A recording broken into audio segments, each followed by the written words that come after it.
কোথায় গেলে? তাড়াতাড়ি খেতে দাও, খুব খিদে পেয়েছে যে। হ্যাঁ গো, আসছি। আহ, কি সুগন্ধ!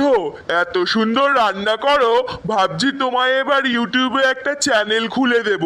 আচ্ছা বাবা, ঠিক আছে, এবার খেয়ে নাও তো, তারপর আমি রেডি হব মরতে যাওয়ার জন্য।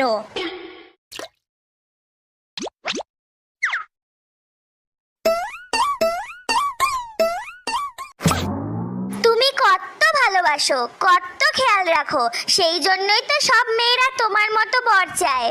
থাক থাক, অনেক হয়েছে। সাবধানে যাও, আর সবার সমস্যা দূর করে তাড়াতাড়ি ফিরে এসো, কেমন? হ্যাঁ ঠিক আছে, আর শোনো,